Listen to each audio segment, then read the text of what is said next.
Assalamualaikum warahmatullahi wabarakatuh. Halo teman-teman semua, gimana nih kabar teman-teman?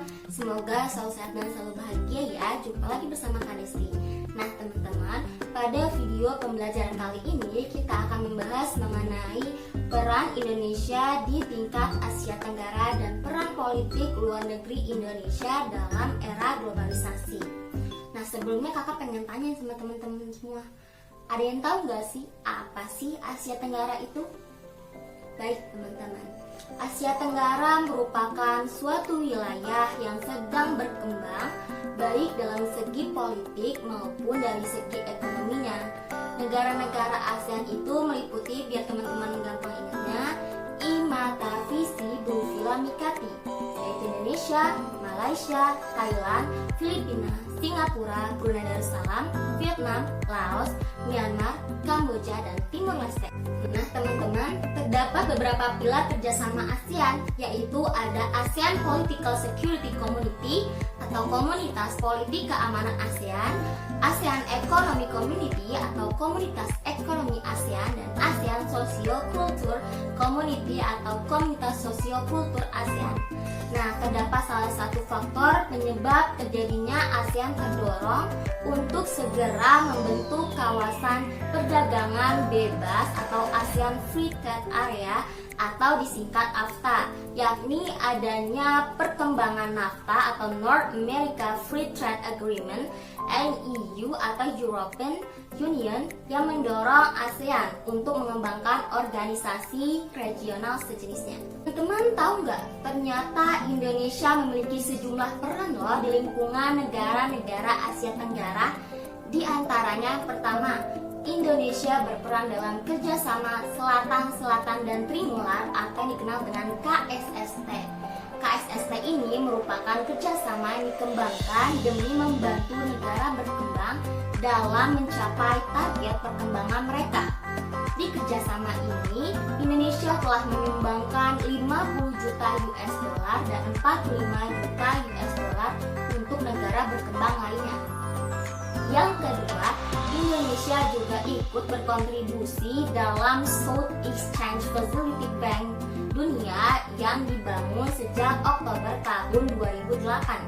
Yang ketiga, Indonesia, Brazil, dan Meksiko berperan aktif dalam program pengentasan kemiskinan ekstrim di Bolivia dengan total pendanaan sebesar 77.200 US dollar dalam kurun waktu 1 tahun 6 bulan. Wah, hebat sekali ya Indonesia. Bahasan selanjutnya yaitu mengenai politik luar negeri Indonesia. Sebelumnya kakak pengen tanya nih sama teman-teman, ada yang tahu nggak sih apa politik luar negeri itu? Baik teman-teman, politik luar negeri merupakan suatu pencerminan dari kondisi dalam negeri pada saat yang sama dan dipengaruhi oleh perubahan dinamis lingkungan regional dan internasional. Politik luar negeri Indonesia itu berprinsip bebas aktif. Menurut Hatta, arti politik bebas yaitu Indonesia berada di posisi yang tidak memihak pada blok manapun, yakni memiliki jalan sendiri untuk mengatasi persoalan internasional. Sedangkan kata aktif sendiri berarti upaya untuk bekerja dengan lebih giat untuk menjaga perdamaian serta meredakan ketegangan antara kedua blok. Landasan konstitusional politik luar negeri Indonesia ialah Pancasila. Pada masa Presiden Soeharto terdapat sejumlah sikap yang ditampilkan dalam politik luar negeri Indonesia, yaitu yang pertama, Indonesia mengajukan konfrontasi dengan Malaysia pada 11 Agustus 1966. Yang kedua, pembentukan ASEAN pada 31 Juli 1961. Yang ketiga, menghasilkan konsep Zovan dan Sean WFZ pada Konferensi Menteri Luar Negeri ASEAN pada 27 November 1971. Yang keempat, menyetujui pembentukan AFTA.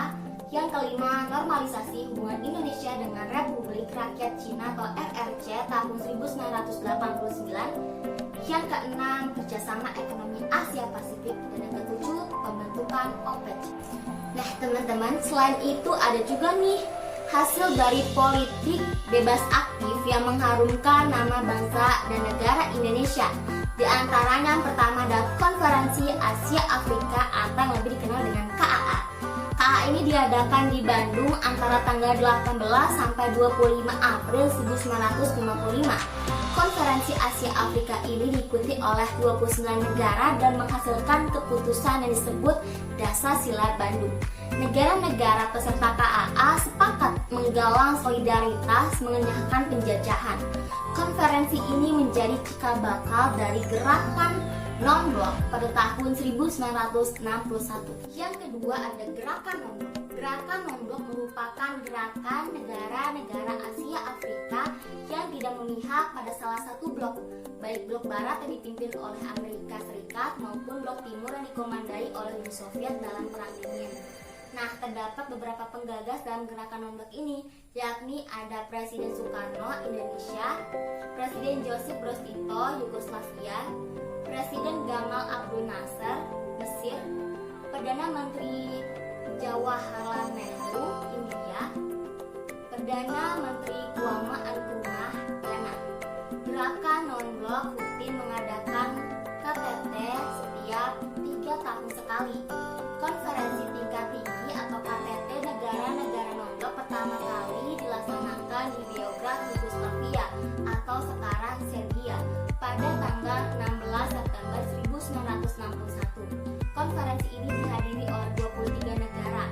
Keputusannya terkenal dengan Deklarasi Beograd.